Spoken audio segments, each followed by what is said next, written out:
Hi, this is Vaibhav Vaidya with the Fits on the Go blog here at ACC 17 in Washington, D.C. We're joined today by Dr. Mel Scheinman, who's one of the pioneers and one of the greats in electrophysiology, who's currently at UCSF. Thank you for joining us, sir. Well, thank you. So, Dr. Scheinman, you performed the first ablation. I wanted to ask you about how the idea of ablation came to be. How did you bring that to fruition back in that day and age? The first ablation in a human was done in March of 1981.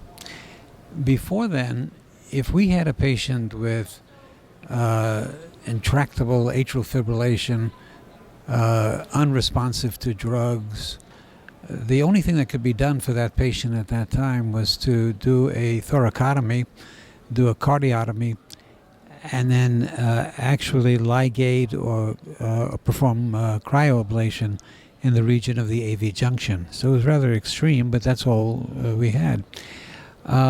So I had the idea of perhaps being able to do the same thing non-invasively by catheter.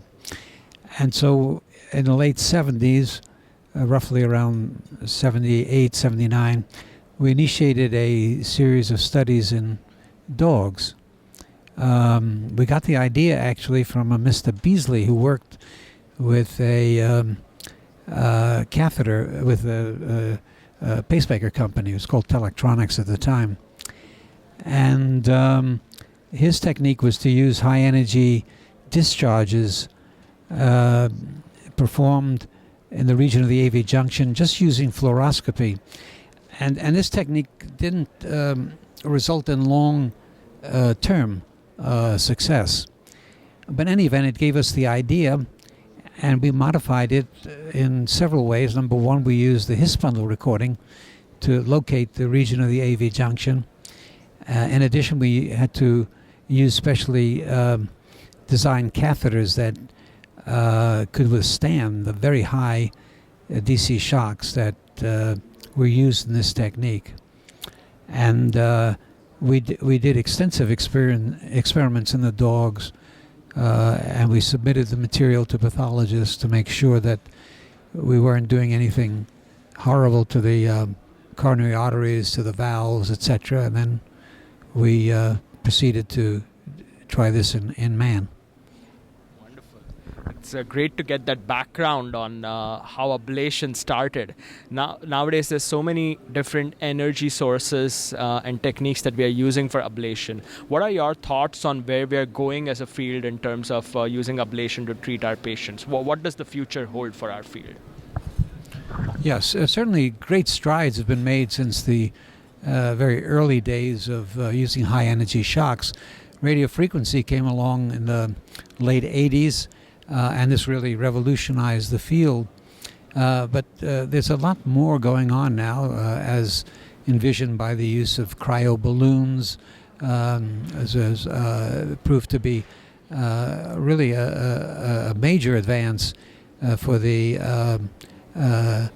isolation of the pulmonary veins.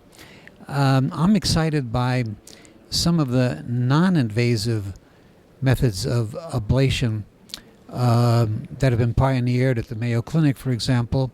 And there's actually a first in humans report from WashU, where they actually used non-invasive external beam radiation to destroy an area of ventricular scar. And they had 5 patients with intractable VT. They'd gone through multiple ablations, drugs, etc.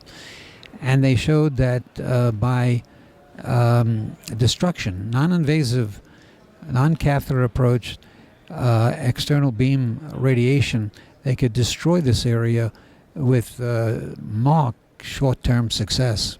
So I see that as one area that we're going to be exploiting in the future. Even further along and very exciting is the use of gene therapy.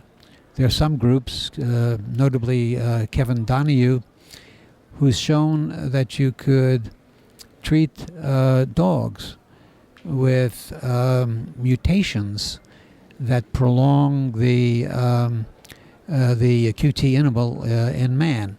So he took a gene that was responsible for LQT2, and he produced a knock-in mouse model, and he showed that you could pace for prolonged periods of time in the animal model, and you could induce atrial fibrillation. And I think this is extremely exciting.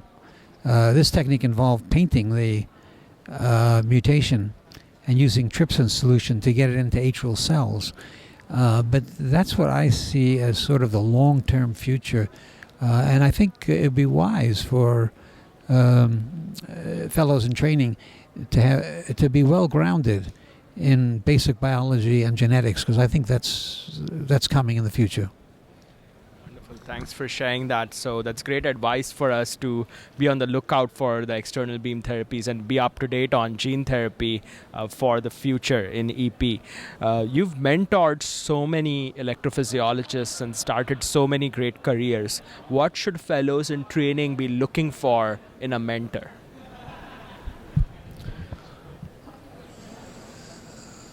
That's so hard to say, but there's no question that before you make your decision as to where to go for training, that you very carefully look at the program carefully. And I like to tell people to talk to the fellows. The fellows in a program will not mislead you.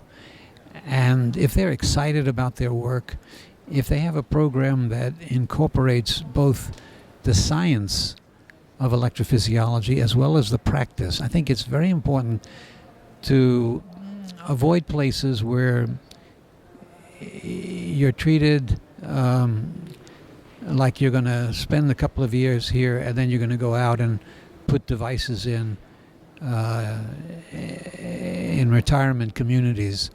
I think that takes the fun out of electrophysiology. So I say look at a program, talk to the fellows, look at programs that emphasize physiology, science, as well as the ones that give you a lot of practical experience. Thank you so much for sharing your thoughts with us today, Dr. Scheinman. It's been a pleasure to have you on our blog. Well, thank you. It's certainly been my honor, and I thank you for inviting me. For more videos like this, please go to youtube.com/fitsonthego.